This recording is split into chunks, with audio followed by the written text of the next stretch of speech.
good to see you back.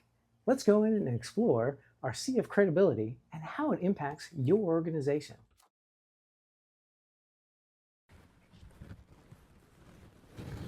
Well, hello.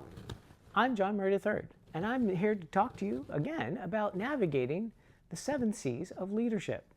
Last week, I kind of gave a little introduction to myself, and this week we're going to talk about that first C, which is a C of credibility. And credibility is important not just to you as an individual, but to an organization. And that's where we're going to start our conversation, is that credibility of an organization. Now think about your brand. Your brand stands for something. And you didn't necessarily come up with that unless you're a founder, but you have to define where it is that you're going to be credible, where people are going to look to you and believe in you on how you're going to deliver on something. Now, last week I shared that I spent about 20 years at the Walt Disney Company. And when I was there, they were known for many things, the least of which was entertainment. And entertainment for me is pretty significant because that's where I find a lot of joy. Is I go to the movies. I remember Mickey Mouse when I was smaller. I remember Kermit the Frog. It wasn't a Disney property back then because it was Jim Henson, but still, the credibility is there that they can entertain the masses and specifically families. The other piece with Disney was guest service. You went to the Walt Disney World Resort or Disneyland to have the best guest experiences. In fact, there's many books written about it to where other organizations tried to emulate their guest experiences. And they brought credibility to being able to deliver on that because they have policies and programs to help them deliver on that experience and excellence. The other piece that you may think of is creativity. Now, creativity not just in the movies, but with the other pieces throughout the park.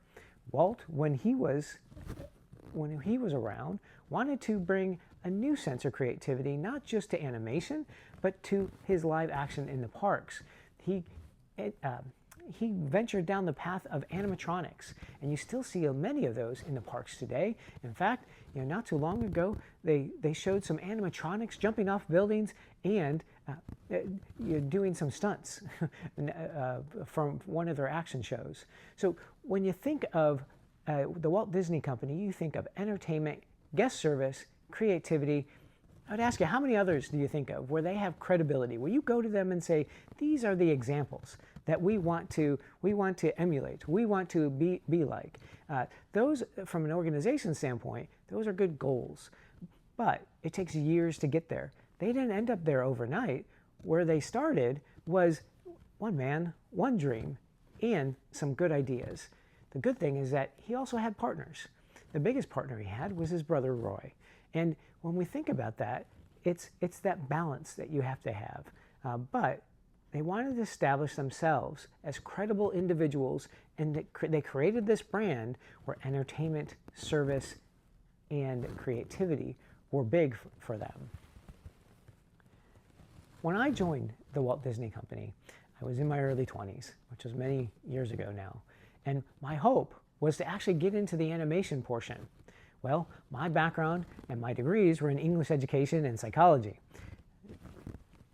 Nothing creative about that. I taught English for a little while in high school, and when I wanted to join the Walt Disney Company, that meant I stepped away from my teaching aspirations because it was one of those dreams that I had, and it was because of their focus on the guest experience and the creativity that they bring to their entertainment businesses. So I was driven for that, and what I saw there was not only them delivering on it, but that they measured everything that they did, because that tells the story about how did I get from here to here, and how do I sustain it. When they would make some challenging decisions as an organization, they had a measurement to go with it so that they didn't have to guess as far as if they were doing something good or they were doing something challenging. They had many ups and downs in their organization even before I joined, but they rode through it. Why? Because they knew how well they were doing. Guests would come and tell the leaders how well they were doing from their everyday park experiences to their movie-going experience. It wasn't just the box office tips or the gate and how many people came through the gates at each of the theme parks. it really was that people enjoyed it. Now, for you and your organization, I want you to think about these things. What is your organization known for?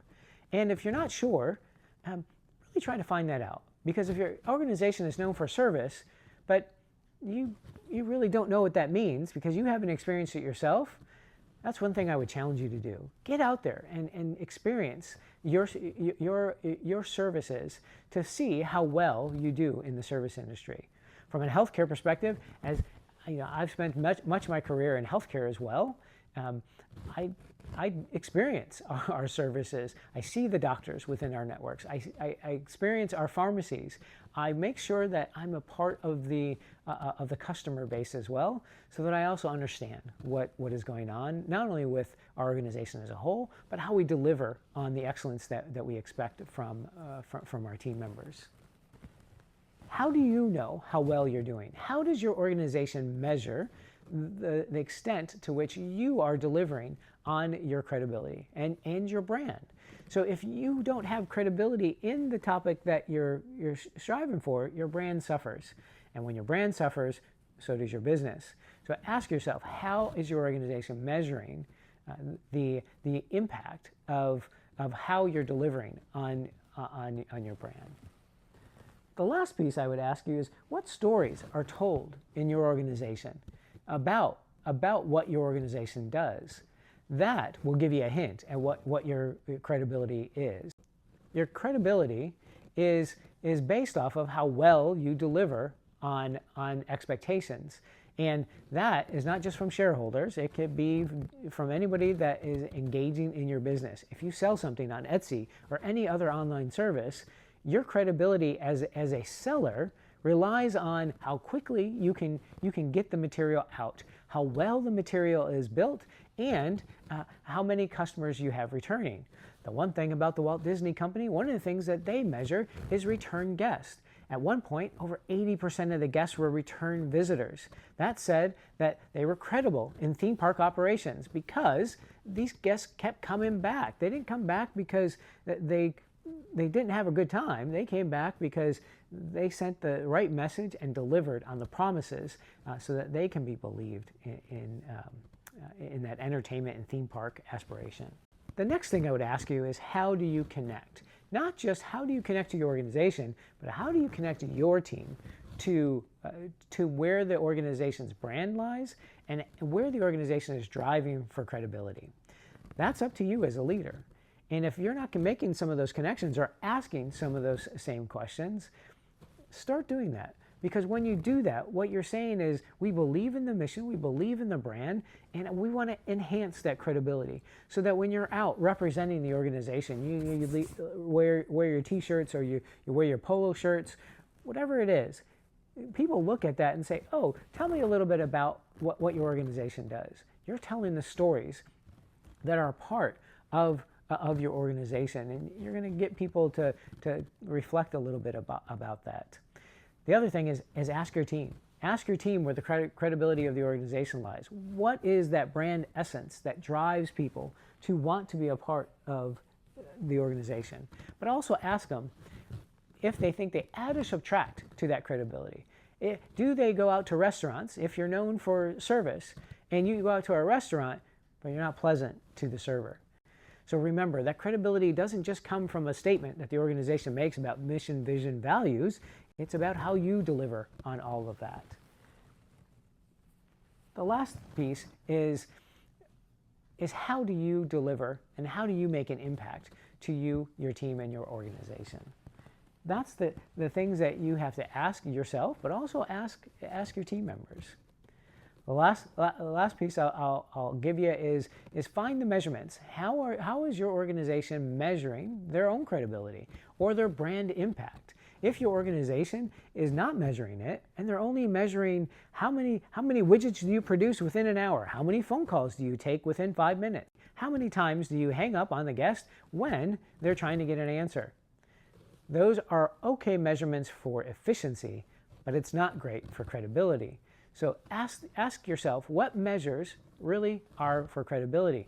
That return guest piece is big because that tells you you're delivering on your core promise. So those customers that return, that's a great measure for credibility. The last thing I'll leave you with is a little story about a meeting that I was in many years ago. And there's a gentleman named Brian in the meeting, and Brian is always good for a quick wit and a great line. So we were talking about what we should bring for breakfast the next morning, because we had a long day and a long day of more meetings and other events. So we were talking about, well, should we go to here or here or here, and what do we want for breakfast? And the topic came up of bagels. And so Dunkin' Donuts just came out with their new bagel line back then. It's been that long, yes. For those of you who remember, Dunkin' Donuts came out with bagels. And somebody said, well, do you think that Dunkin' Donuts has good bagels? And Brian's line was, well, they're not called Dunkin' Bagels. So Dunkin' Donuts is a great place to get donuts, but when you think of bagels, what do you think of? Einstein Brothers? A deli? For those of you that grew up around Chicago, New York, some of the other bigger cities that have the delis, those are places that I think of to get bagels. I never would have thought of Dunkin' Donuts, but they started it. They started offering that a little bit more. So think about where your credibility is. Just like Dunkin' Donuts, when they introduced the bagels, I'm sure they weren't thinking of changing their name, but they may have if their bagels really took off. Ask yourself what your Dunkin' Donuts story is. Has your organization tried to move into another world and decided, well, that's not really our brand. That's off brand. That's not where we're credible. I'll leave you with that, and I'll see you again next week. Take care.